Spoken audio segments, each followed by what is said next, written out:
Hello, this is Meredith from Kitchen to Table, and today we're going to cook a delicious Moroccan lamb shank soup.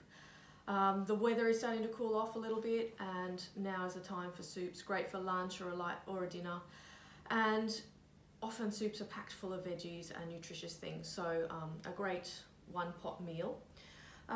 So what we've got here are a couple of lamb shanks.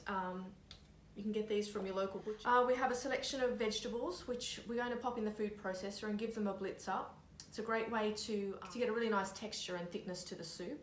So we'll do that in a moment. We're going to spice this soup up with a ras el hanout, which is a Moroccan spice mix, and it means top of the shop. So it's a spice mix that the spice vendor in the souk will create to showcase his business. At the end, we're going to add in some couscous, which will thicken the soup and give it a lovely texture as well. And I've got some soaked chickpeas here, so these are going to go in and add a lovely texture, flavour and another level of nutrition as well. So first of all, I've got my casserole heating on the stove here, just on a medium heat. And we're going to add in the lamb to begin with, and we'll just give that a little bit of colour. So I'm going to season that up first with some salt and pepper. Just while we do that, and we'll put a little lick of oil into the pan just to help the meat start to caramelise. Okay, so a little bit of oil in there, and then in with the lamb shanks. Just give them a little coat and a little move around like that. And then while we're letting those brown off, we'll move on to the vegetables. So as I mentioned earlier, I throw everything in the food processor and saves me chopping, and just also gives a really nice texture to the soup. So we've got a whole onion. I've just quartered that just to make it a bit easier in the food processor to chop up. A garlic clove, some carrots, just chopped up, just some pumpkin, or you could use some sweet potato, whatever you have to hand. I've just peeled that and throw on those chunks in, but of all means you could leave the peel on. I thought about doing that. A couple of sticks of celery, and once again leave the leaves on. There's nothing, they've got lots of flavour, so we'll just throw those in. And lastly, just some stalks from the coriander. We'll save the leaves for our garnish, but the stalks are packed full of flavour, and so throw those into soups, stews, your curry paste obviously. A quick blitz up until they're nice and fine. I'm also just going to get my scraper, just so that halfway through I can give it a little stir.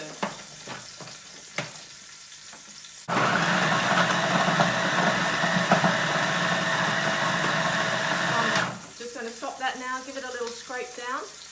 And you can see how beautifully those veggies are chopped, and I haven't had to do a thing.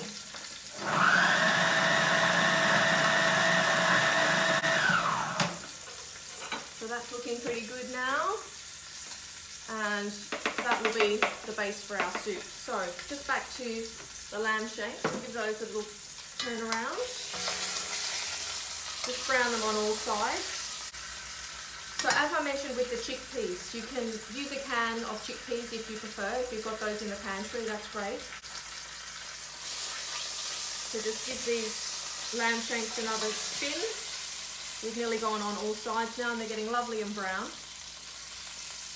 Another thing I'll show you just while we're chatting away here, we're going to add some tomato paste into the soup as well. And I love this product by Herbie Spices. It's called tomato powder, and it's a free-flowing tomato, basically pure tomato. You reconstitute it by adding equal amount of water to the powder. So I've got 2 teaspoons of powder there, so I'll add 2 teaspoons of water and just give it a stir, and then you get this fabulous tomato paste. And I don't know about you, but I find when I have tomato paste in the fridge it often goes mouldy. I don't use it all, and I find this way I can just use as much as I need and nothing goes to waste. Okay, so there's lamb shanks have got a little bit of colour on them now. I'll just take those out and just let them sit in the bowl here. And then we're going to go in with our vegetables. So just mind that. You may want to add a little bit more oil at this point if you feel the veggies need it.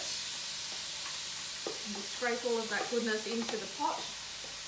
I do find this is just a great, easy way to get loads of vegetables into your dish. Once again, we'll give that a season with some salt and pepper. If you season it every step of the process, you have a really beautifully flavoured dish. It's really hard to get that flavour in at the end, so I recommend that you just do it at the meat stage, then again at the vegetable stage, and then at the end we can taste for seasoning, and if we need to adjust it, then we can do so. So we're just going to sweat these off for 5 minutes or so until they're lovely and softened, and then we'll start adding everything into the soup. Okay, so the vegetables have been sauteing away here for about 5 minutes or so. They've softened down, released some of their lovely juices. What we're going to do now is add in the ras el hanout, this lovely spice mixture, which is going to give such a delicious flavour to the soup. Now this spice mix, I'm just going to refer to the packet because it has up to 23 different spices in it. Things like paprika, cumin, ginger, coriander, cassia, turmeric, fennel, allspice, cardamom, dill, galangal, nutmeg, orris root, which is like a licorice flavour, bay leaves, caraway, cayenne, cloves, mace, pepper, and some saffron. So the saffron, all of those spices along with the saffron are going to give this soup a beautiful colour and a sensational flavour. So we're going to add that in, and it's always a good idea just to cook those spices off just for a minute or so until they're lovely and fragrant. And herby spices, we go back a long way. Many years ago, back in 2005, I went on a hosted spice tour with him and his wife Liz, and it was just the most amazing experience. We trekked around, we didn't trek, we did it quite luxuriously, but around India, learning about spices and the food and all of that type of thing, and he's just an amazing source of knowledge on everything to do with spices and herbs. And we've stocked his spices in the store for I would say at least 10 years, and they're just one of those constant items which people pop in for, and we have quite a selection, and it's just a great way to add fantastic flavour to your meals. So once that has cooked away for a minute or so, we'll then add the tomato paste in, and once again it's a really good idea to cook out your tomato paste just for a minute or so. It just takes away that rawness, helps build the complexity of flavour. So we'll pop that in. Give that a minute or so. Now basically the lamb is going to go back in here, the chickpeas, and about 1.25 litres of water, or stock if you've got some of that to hand, but I'm just going to use water today. So we'll let that cook for a moment. I'll get the pot of water. Okay. So once the spices are smelling lovely and fragrant and the tomato paste has had a chance to cook off, add back in the lamb shanks.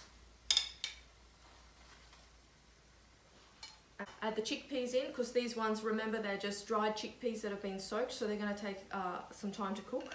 So they're going to go in at this early stage, and we're going to go in with our water.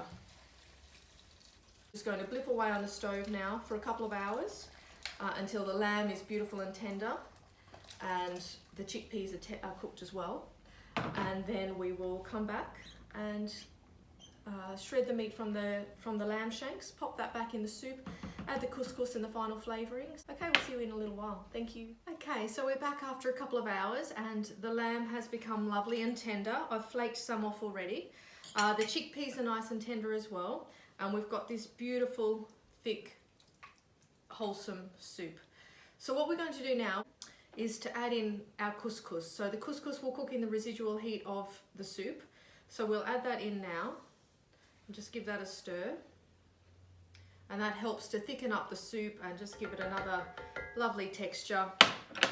And I'm just going to pop the lid back on top just to let that steam as you would with couscous, and in the meantime we'll shred this lamb off the bone. Now it's become lovely and tender. All the goodness from the marrow in the bones has gone into the soup. So that's about it. Just shred up any larger pieces into bite-sized ones, and perhaps get rid of any sort of fatty bits like that are a little bit hard to digest. So that's ready to go back into the soup in a moment. We'll just let that couscous soften for another couple of minutes. So we'll pop that there. Another condiment I like to serve with this soup is a preserved lemon yogurt. So here I've got a wedge of preserved lemon. What we use with the preserved lemon is just the skin. So we take away the fleshy part. So just use your knife to take that away. And then you can give this lemon a little rinse under water just to remove any excess salt. And then we're going to cut this up into fine dice. So just use your knife, cut into nice thin strips. We'll gather those together and then cut them across the other way. And this will add a lovely lemony burst to the soup. Preserved lemon has quite a different flavour to fresh lemon. But if you don't have any preserved lemon available, please just maybe grate the zest of a fresh lemon and maybe a little bit of fresh lemon juice just to lift the soup at the end. Cut this last little bit. I'm just going to stir this through the yogurt, put that in. So just give that a stir through, that's all you need to do. And we're going to just chop through a little bit of coriander for some freshness. So these are the leaves that we had reserved from earlier when we used the stalks in the soup. So just give them a rough chop through. Okay, let's have a little look inside here. The couscous has done its magic and thickened this soup up beautifully. I'm going to scrape that lamb back into the pot, along with some lovely bright green coriander. Now if this soup is thickened a little too much for your liking, you can thin it down with a little more water. And as with a lot of these things, they're actually more delicious the next day when all the flavours have had a chance to mingle. So let's serve a little bowl of this.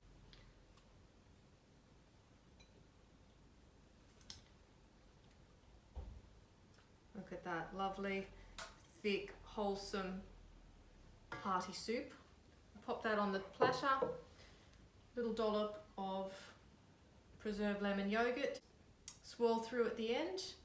And if you like, you can also finish off with a little drizzle of olive oil. And voila, that's it. The recipe is on our website for you to refer to. And thank you for watching our videos. We've been enjoying making them. It's been lovely to share this recipe with you, and look forward to seeing you again soon. Thank you.